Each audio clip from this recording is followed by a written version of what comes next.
देखो, पिछले संडे से और इस संडे के बीच में 3 महापुरुषों के जन्मदिन आए।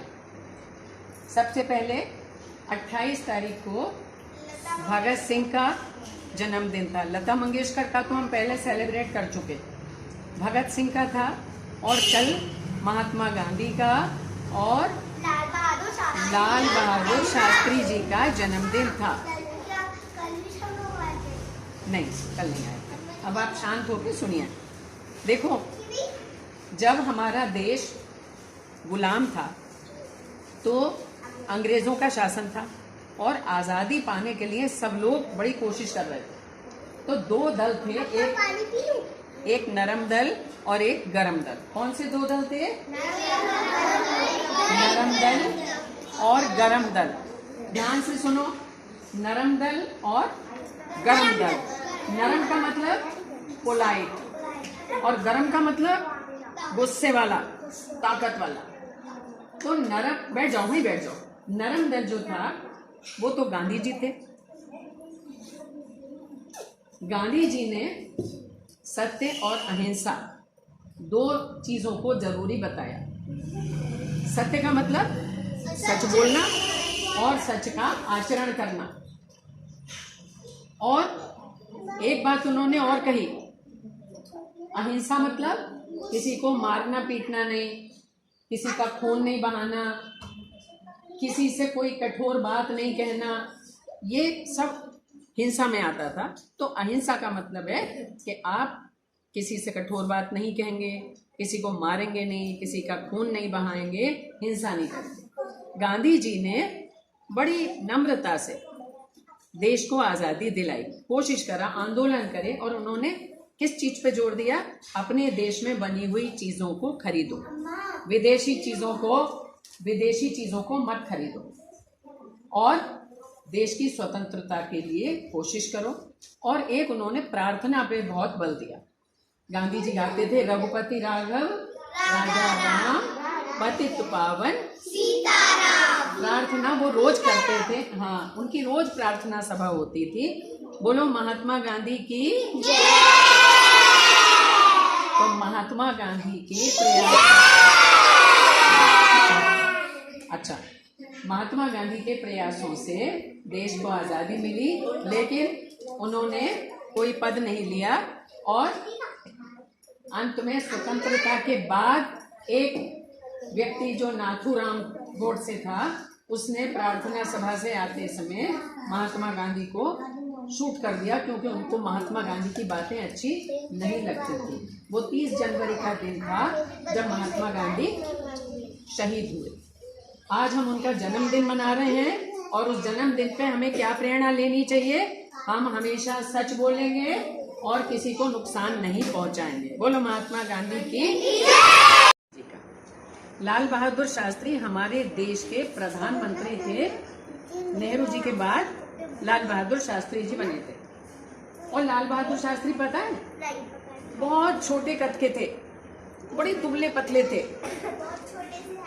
उनकी हाइट बहुत कम थी और बहुत गरीब परिवार में पैदा हुए थे, बहुत निर्धन परिवार में पैदा हुए थे। कौन? शास्त्री जी। शास्त्री। और मात्र 1.5 वर्ष वो प्रधानमंत्री रहे, फिर उनकी डेथ हो गई। लेकिन इतने गरीब परिवार में पैदा हुए थे कि एक बार वो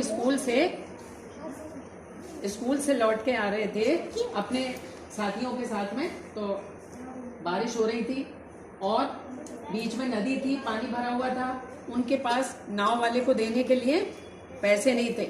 तो उन्होंने अपने दोस्तों से कहा, तुम सब लोग जाओ, मैं बाद में आऊंगा। तो सब बच्चे चले गए नाव में बैठ के और वो पीछे रह गए। जब उन्होंने देखा सब चले गए तो उन्होंने अपने कपड़े कसे और नदी में उतर गए। और पूरी नदी ऐसे ही पार करके जब अपने घर पहुंचे तो सारे कपड़े गीले थे। उनसे नाव वाले ने कहा कि बेटा बैठ जाओ। तो उसने कहा, मेरे पास आज पैसे नहीं है। तो नाव वाला बोला, कोई बात नहीं है, कल दे देना, आज बैठ जाओ बेटा। बोला, नहीं, मैं ऐसे ही चला जाऊंगा। और वो ऐसे ही चले गए। जब उनकी माँ ने कहा कि अरे तू भीग गया, ठंड लग जाएगी, बुखार आ जाएगा, तू ऐसे कैसे आया? तो उसने कहा, माँ मेरे पास पैसे नहीं थे।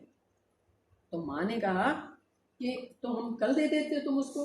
तो बोले नाव वाला तो कह रहा था कि मैं तुम्हें बिठा लूँगा, लेकिन वो तो मुझसे भी ज़्यादा गरीब है, मैं नहीं चाहता था कि किसी गरीब को परेशानी हो, इसलिए मैं नहीं बैठा। उनकी माँ ने उनको बिल्कुल गले से लगा लिया, मेरा बड़ा अच्छा राजा बेटा है, एक दिन तू बहुत बड़ा आदमी बनेगा। और शास्त्री जी देश के प्रधानमंत्री बने, और प्रधानमंत्री बनने के बाद भी वो वैसे ही रहे। उन्होंने कोई लाभ नहीं लिया किसी भी चीज़ का, अपने बच्चों को ये सिखाया कि हम जैसे हैं वैसे ही रहना चाहिए। ऐसा नहीं है कि अगर मैं प्रधानमंत्री बन गया तो तुम सभी प्रधानमंत्री बन जाओ। बोलो लाल बहादुर शास्त्री की। जन्मदिन था सरदार भगत सिंह का। सरदार भगत सिंह का फोटो देखा है? पढ़ा भी है और फोटो भी देखा है। हैट लगाए हुए, मूछें ऐसे हैं और युवा हैं बिल्कुल। सरदार भगत सिंह जो थे उनको ब्रिटिश सरकार ने, अंग्रेज सरकार ने फांसी पर चढ़ा दिया था। फांसी समझते हो? फांसी की सजा तुम नहीं समझते हो। देखो मैं बताती हूँ, सीधे बैठो, टीवी इधर देखो। जो अपराधी होते थे उनको मौत की सजा मिलती थी, मार डाला जाता। तो कैसे मार डाला जाता था? फांसी जो थी गले में फंदा, ऊपर एक रस्सी का फंदा बना के लटका देते थे, और जिसको सजा देनी होती थी उसे मान लो एक ऊंचे स्टूल पे, कुर्सी पे या किसी प्लेटफॉर्म पे खड़ा कर दिया गया। वो खड़ा हो गया, उसके मुंह पे काला कपड़ा पहना दिया गया। काला कपड़ा इसलिए पहनाते थे, काली टोपी, जिससे वो देख ना पाए, और फंदा उसके गले में डाल दिया जाता था। और उधर से दूर से एक जल्लाद होता था जो फांसी देता था, उसको जल्लाद ही बोलते थे। वो फंदा पकड़ता था, खींच देता था, जैसे पतंग उड़ाते हैं। तो फंदा खींचा तो क्या हुआ? गले में झूल गई बिल्कुल, और वो खत्म हो जाता था। तो भगत सिंह को भी फांसी की सजा दी थी उनके 2 साथियों के साथ। और उनका अपराध क्या था? गरम दल के थे वो। महात्मा गांधी की तरह अहिंसा वाले नहीं थे। वो कहते थे कि जो हमसे गलत व्यवहार करता है हमें भी उसको 2 टूक जवाब देना चाहिए।